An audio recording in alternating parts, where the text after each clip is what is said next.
The wedding coordinator found me in the bridal suite, trying not to cry off my carefully applied makeup. Through the window, I could see guests arriving at the botanical garden, the afternoon sun casting golden light through the oak trees I'd specifically chosen for this moment. "Isabella," she said gently, "your mother-in-law and sisters-in-law have arrived. They're wearing white." I turned from the mirror, my cathedral-length veil catching on the chair. "All of them?" She nodded, her professional smile wavering. "All three, matching dresses. Actually, your mother-in-law is telling guests it's a family tradition." My maid of honor, Celia, dropped her lipstick. "Are you kidding me? That's not even the worst part," the coordinator continued. "She's insisting on giving a speech during the ceremony, says she has parental rights since she's the groom's mother." I closed my eyes, breathing through my nose. Patricia Donovan had made her feelings about me crystal clear over the past 2 years. I wasn't Catholic. I wasn't from their social circle. I wasn't the partner she'd chosen for her precious youngest son. But showing up to my wedding in white, that was a new low, even for her. "Let her," I said finally. "What?" Celia spun around. "Bella, no. This is your wedding day. Let her give her speech. Let them wear white." I stood, smoothing down my silk gown, the one Patricia had called too simple when she'd seen it at the fitting. "In fact, make sure the photographer gets lots of pictures." The coordinator looked uncertain but nodded. As she left, Celia grabbed my hands. "What are you thinking?" she asked. "I know that look. That's your planning something look." I smiled, checking my grandmother's pearl earrings in the mirror. "I'm thinking that Patricia Donovan is about to learn why my simple background included a business degree and an inheritance she knows nothing about."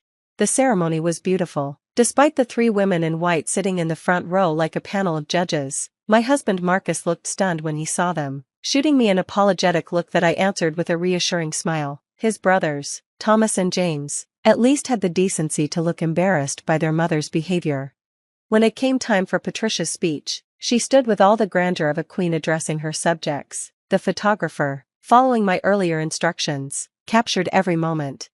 "I've known my Marcus since the day he was born," she began, her voice carrying across the garden. "I've watched him grow from a beautiful boy into a successful man, and as his mother, I've always wanted the very best for him." Several guests shifted uncomfortably. Marcus gripped my hand tighter.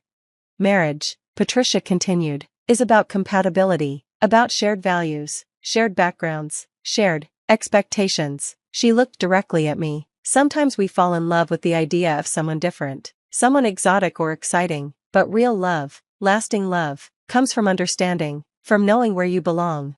My mother's face was thunderous. My father looked ready to stand up. I squeezed Marcus's hand 3 times, our signal for "it's okay." "I remember when Marcus dated Catherine Morrison," Patricia said, and I heard several guests gasp. "Such a lovely girl, from such a good family. Sometimes I wonder what might have been if." "Mom," Marcus warned, but she waved him off. "I'm simply saying that we all make choices, and we hope our children make the right ones." To Marcus and Isabella, she raised her champagne glass with all the enthusiasm of someone toasting a funeral. The reception was worse. Patricia held court at the family table, loudly reminiscing about Marcus's ex-girlfriends, criticizing the menu, too spicy, not everyone appreciates ethnic food, and making passive-aggressive comments about the venue. I suppose outdoor weddings are quaint, in their way. Her daughters, Stephanie and Marie, followed her lead. They complained about their bridesmaid dresses, which I'd specifically excluded them from after they'd tried to hijack my bachelorette party. They made snide remarks about my family's cute attempts at formal wear. They even staged a photo shoot in their white dresses in front of my wedding arch. "I'm going to kill them," Celia muttered, watching as Patricia intercepted the photographer again. "Just say the word." "No need," I said, sipping my champagne. "Let them have their fun." Marcus found me during the father-daughter dance, pulling me aside. "Bella, I'm so sorry. I had no idea they were planning this. The dresses, the speech, I'll talk to them." "Don't," I said, straightening his bow tie. "Your mother made her position clear today, in front of 200 witnesses. That's actually very helpful." He frowned. "Helpful? Just trust me." I kissed him softly. "And maybe start looking at real estate listings in other neighborhoods." "But we just signed the lease on the apartment near my parents." "Trust me," I repeated. 6 months passed. 6 months of Patricia dropping by our apartment unannounced, criticizing everything from my cooking to my career as a financial advisor. 6 months of family dinners where she seated Marcus's ex-girlfriend's mother next to me by accident. 6 months of her telling anyone who'd listen that Marcus had married down but she was making the best of it. Through it all, I smiled, I documented, and I planned. The Donovan family lived in Rosewood Estates, an exclusive retirement community 40 minutes outside the city. Patricia never tired of bragging about it, the golf course, the spa, the waiting list that was years long. What she didn't know was that Rosewood Estates had been hemorrhaging money for 2 years, caught between rising maintenance costs and residents who refused fee increases. What she also didn't know was that my simple background included a grandmother who'd left me a considerable inheritance, or that I'd spent the last 6 months quietly building an investment group interested in distressed luxury properties. The day we closed on Rosewood Estates, I sat in my new office, formerly the property manager's, and reviewed the resident files. The Donovans had been model residents for 15 years, always paid on time, followed the rules, participated in community events. Their lease was ironclad, protected by state laws governing retirement communities. Unless, of course, the new ownership found violations of the community guidelines. I spent 3 weeks reviewing security footage, documentation, and speaking with staff. What I found was illuminating. The Donovans had been running a small business out of their unit, Patricia's consulting firm, that she'd never registered. They'd been subletting their guest room during peak season without permission. They'd made unauthorized modifications to their unit. All minor violations, all things the previous management had ignored, all grounds for eviction under the strict letter of their lease agreement. I could have moved immediately, but I waited until Patricia threw another family dinner where she spent 2 hours telling the story of my wedding day, complete with photos of her in white, laughing about how she'd made her point about Marcus marrying beneath him. The eviction notice was delivered the next morning. My phone rang within the hour. Marcus, confused and panicked.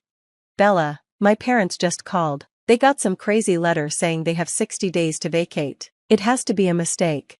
It's not a mistake, I said calmly, reviewing contracts at my desk. They've violated multiple terms of their lease agreement. The new management company is simply enforcing the rules. New management company? A pause. Bella, what did you do? Me? I bought a distressed property and turned it into a profitable investment. Your parents happen to be residents who've broken the rules. That's just unfortunate timing. You bought their retirement community? I bought a retirement community. The fact that it's theirs is coincidental. I paused. Well, mostly coincidental. Bella. Did you know your mother has been telling people I trapped you? That I deliberately got pregnant to force a wedding? I kept my voice light, conversational. We weren't even engaged when she started that rumor. Silence. Or that she's been forwarding your ex's Instagram posts to your work email? The ones where Catherine talks about the one who got away? Your assistant mentioned it to me at the Christmas party. I didn't know. Of course you didn't, because you want to see the best in your mother. But Marcus, your mother made a choice. She chose to humiliate me on our wedding day. She chose to spend 6 months trying to break up our marriage. And now she's chosen to face the consequences. Where will they go? He asked quietly. There are lovely communities all over the state. I hear Sunshine Acres has availability. It's quite nice. Not as exclusive as Rosewood. Of course, the golf course only has 9 holes, but I'm sure they'll adjust. That evening, Patricia showed up at our apartment. Patricia burst through our door without knocking. She'd made herself a copy of our key, another thing Marcus hadn't known. You vindictive little witch, she screamed, waving the eviction notice. You think you can throw us out of our home? I think you violated sections 3, 2, 5, 6, and 7, 1 of your lease agreement, I said, not looking up from my laptop. The lawyers were quite clear about the grounds for eviction. This is about the wedding, she spat. You pathetic, petty. The wedding where you wore white, where you gave a speech about Marcus's ex-girlfriend, where you tried to humiliate me in front of everyone I love? I finally looked up. Yes, Patricia, it's about the wedding, and every single day since then that you've tried to destroy my marriage. I'm his mother, I have rights. You have no rights in my property. I cut her off. Just like you had no right to wear white to my wedding, no right to undermine my marriage, no right to treat me like I'm beneath you.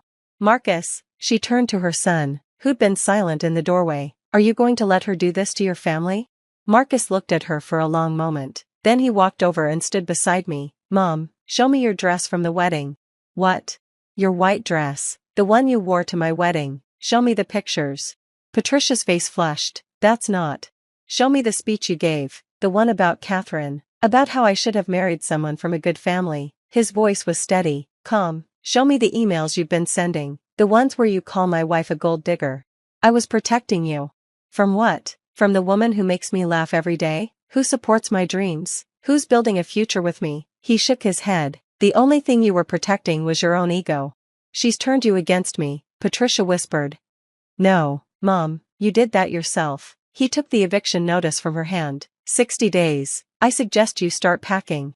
Patricia left in tears, slamming the door behind her. Marcus sank onto the couch, head in his hands. I'm sorry, he said quietly. I should have stood up to her sooner, should have stopped the wedding thing before it happened. I sat beside him, taking his hand. We all have blind spots when it comes to family. 60 days, he repeated. That's really happening? Unless they want to sue, but their lawyer will tell them they don't have grounds. I was very careful about that. Where will they go? Your father's pension and their savings will cover a nice 2-bedroom at Sunshine Acres, or they could buy a condo in town. They have options. I squeezed his hand. They just won't have Rosewood, and more importantly, they won't have power over us anymore. The next 2 months were a whirlwind of angry phone calls, family interventions, and threats of lawsuits. Thomas and James tried to play peacemaker, then got angry when they realized I'd legally outmaneuvered their parents. Extended family chose sides. Social media exploded with Patricia's version of events, the evil daughter-in-law throwing out helpless elderly people. I responded by posting my wedding photos, all of them, the ones showing 3 women in white dresses at my wedding, their smirks visible as Patricia gave her speech. The internet was surprisingly supportive. Moving day came with drama, of course. Patricia staged a sit-in, requiring actual law enforcement to remove her. She cried for the cameras. A neighbor was filming, about the cruelty of today's young people. I watched from my office window as they loaded their moving truck. Stephanie and Marie shooting daggers at the building, Thomas and James helping grudgingly, Marcus standing apart from them all. My assistant knocked. Mrs. Donovan, the new residents are here for their tour. Send them in, I said, turning from the window. The Patel family entered, a young couple with twins, looking excited and nervous. They'd been on the waiting list for 3 years, priced out by the previous management's policies. We can't believe we got in, Mrs. Patel gushed. When the letter came saying there was an opening, we thought it was a mistake. No mistake, I assured them. We're under new management now. Things are going to be different at Rosewood. They left with keys to the Donovans' former unit, the best location in the complex, with views of the lake and golf course. Patricia would hate knowing who'd taken her place, which, I'll admit, influenced my decision slightly.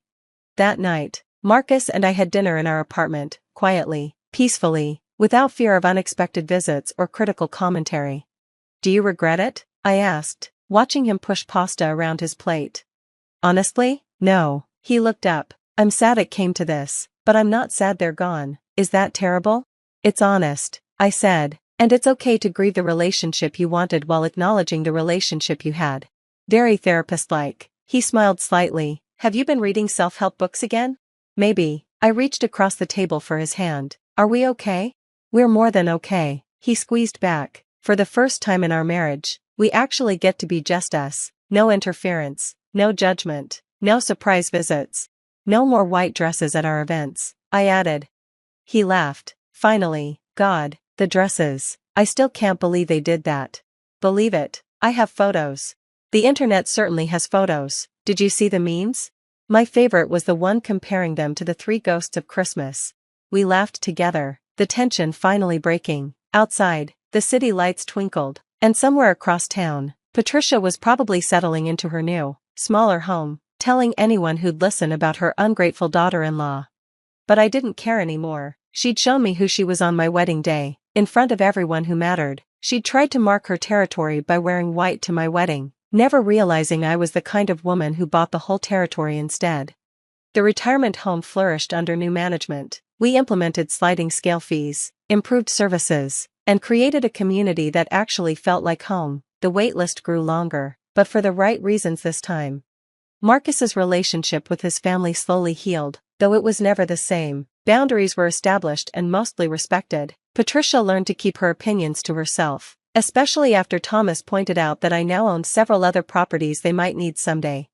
And our wedding photos? They became legend in our social circle. The cautionary tale of what happens when you underestimate the quiet girl in the simple dress. The one who smiles through your insults while buying your home out from under you.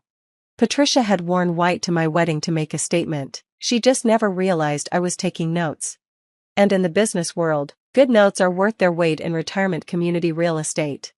Checkmate. Patricia, I hope the 9-hole golf course is everything you deserve.